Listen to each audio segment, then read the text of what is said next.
All right, so this module in this week is talking about constructing your resume. Now, first off, I realize a lot of you are at different places in this process right now. Some of you have a completed resume and you're pretty happy with it. Some of you have a resume you did 10 or 15 years ago and you haven't touched it since then. Some of you don't even have a resume. Maybe you have a third of one or you have some post-it notes scattered around your room. Wherever you're at, that's fine, okay? Your goal for this week is you simply need to finish a first draft of your resume, but yes, you do need to make it to the end, okay? So if that means you need to start making some phone calls, get some dates where you were employed, find out what salary you had, if you have questions like that, look into your education, get an unofficial transcript, any of those sorts of things, start that process now. Because by the end of the week, you should have a first draft of a resume finished. Do your best, but we're going to work on refining it and improving it and modernizing it in the weeks to come. We just need to get through it the first time. All right? As we get started, two facts you need to be aware of, two things that are going to come up as we go through this. Number one, realize it's an art, not a science. Now, this is going to frustrate a lot of you, okay? Because you're going to go, what is the correct and accurate way to do a resume? If you're like me and you're very left brain, you're going to say, what's the equation? What's the formula? What's the proper way to do it? And the fact is, there isn't one. The good news, and some of you will embrace this, is it says, whatever works best for you, within reason, go ahead and do it. Whatever it takes to make your resume reflect you in the best possible light, that's the type of resume you should have. Okay? Some of you, again, it'll frustrate. You're going to have to let it go. Let me give you an example, a quick statistic. Robert Half, which is one of the premier job placement agencies out there, sent out a survey to people who are involved with hiring. They asked a very simple question: do you prefer a one-page or a two-page resume? Seems simple, right? Well, guess what? The results came back and 52% of the respondents said they favored a one-page resume and 44% said they favored a two-page resume. So even on something as simple and basic as how long should my resume be, it's split almost right down the middle between two completely different answers.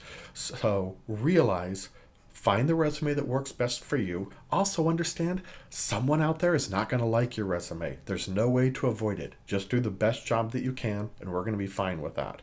All right? The second thing to remember as we go through this is spin, but don't lie. And I want to emphasize both halves of that. First, spin. Spin, spin, spin, spin, spin. Okay? Put yourself in the best possible light.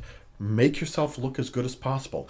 That's your job for this resume, okay? And by the way, be aware everybody else is doing this. It's not like you're the only one. Every single person doing a resume and applying for this job is putting all of their accomplishments in the best possible light, okay? And obviously that's within reason. If you brought donuts to the meeting, please don't say, hey, I played a valuable and important role in this process and project, because you didn't. You brought donuts, okay? But short of something like that, you want to lay out a case for how great and awesome and wonderful you are, and that's the only function of what you're going through. However, realize there's a bright red line between spinning, which is good and awesome and wonderful and mandatory, and lying, okay? Especially in this day and age. The latest survey I saw was 76% of corporations say that they check resumes. Okay, they're verifying your facts. What college you went to, what degree you have, what your employment history is, what jobs you held, what positions you held, all of this. Okay, so do not lie on any of this. All right. Now, I want to talk about an argument some of you might have right off the bat. Oh, I'm applying for an entry-level position. It's minimum wage or a little above minimum wage. I'm sure they're not going to fact-check my resume with all the other resumes they're looking at.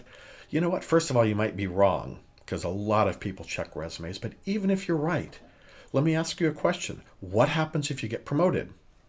Okay, this is actually a pretty common event. People lie on their resumes, get hired, get promoted, and when you get promoted, then they check your resume. Now that you're, being promoted, getting more salary, maybe you're getting into management or something like that, they check the resume, find out that you lied, and in almost every case, you're fired at that point in time.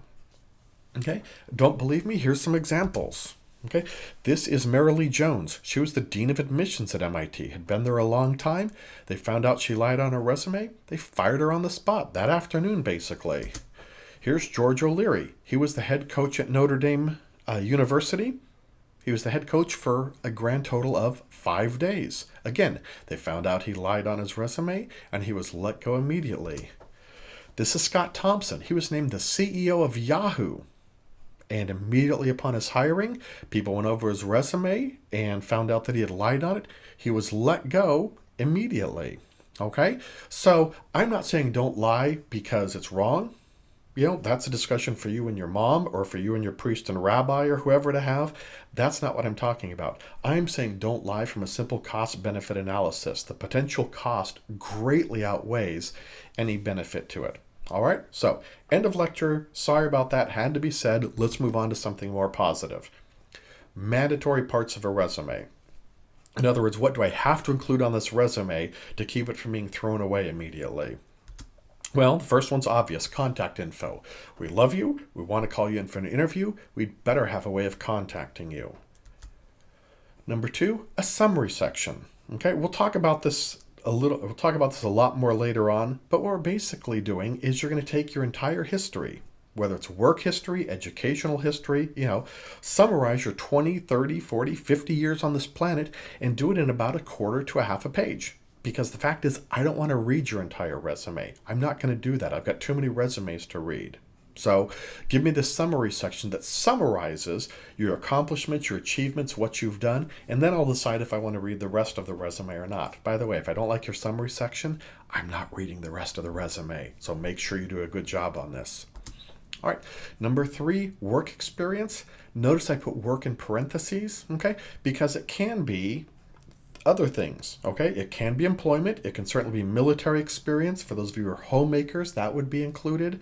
Volunteer work might go in here, but we're trying to fill in most cases, here's about a 10 years, 15 years of work history is what we're giving them, okay?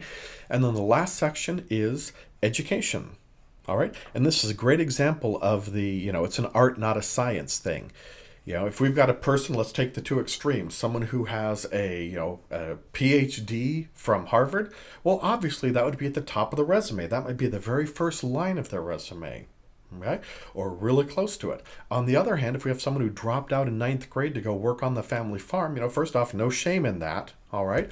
But that's not something that we're going to put at the top of the resume. That's going to be, very near the bottom, perhaps even the very last line of the resume.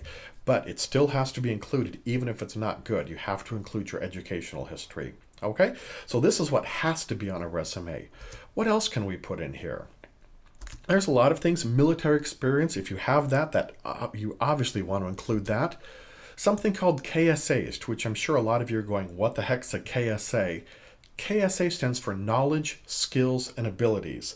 And this is a very specific thing. If you're ever filling out a federal resume, meaning you're trying to work for the government, they will ask you for your KSAs. What specific knowledge do you have? What specific skills, abilities? So you say, things like, I've made things with this software. I'm familiar with this hardware. I've got these computer skills. I've driven these types of trucks. I've used this type of work equipment. So if you have that sort of stuff, you might want a section to simply lay that out. Honors, awards, promotions, raises, really anything that says I wasn't just an average student or employee. I was better than average. In fact, even better if you can say I was great. I won Employee of the Quarter on multiple occasions. I made the Dean's List. I graduated with honors. I was promoted from clerk to manager. I got multiple raises, but anything where basically the company or the educational institution said that you were very good at what you did, you want to include that. Certificates and trainings, especially if you don't have a lot of education, fine. Then say, hey, I know I didn't go to college and get a degree, or I don't have one yet, but here's some education that I do actually have. I've got these certificates and I have this training. Volunteer experience. Now, just to be clear, I'm not talking about you took one day and went to a beach and picked up some litter or something like that. But there's a lot of people who have extensive volunteer experience. It's something that they feel deeply about and have done for years, if not decades. Maybe it's a political campaigns they volunteered for. Maybe it's a social issue where they've done a lot of work on it. Something with the environment or something involving rights or something like that. A lot of people volunteer for their church. They've spent 10, 20 years serving on a committee or helping out as a Sunday school teacher or something like that. Absolutely, that should be on your resume, okay? In short, any section that makes you look better. So if you finish your resume and say, you know what, I've got this stuff over here that I've done. It doesn't really fit anywhere. Should I include it? Well, as long as it makes you look good, the answer is absolutely yes. Include that stuff. All right, so we're going to take a break. This is going to be the end of part one. Give you a chance to gather your thoughts. Go ahead and get a drink or whatever. Maybe it's even the end of the day. Some of you are going to want to start working on your resume now, and that's fine to get started. Part two, just to let you know, we're going to move on from here, and we're going to actually go through and talk about those 4 mandatory parts of the resume and how to go about building that.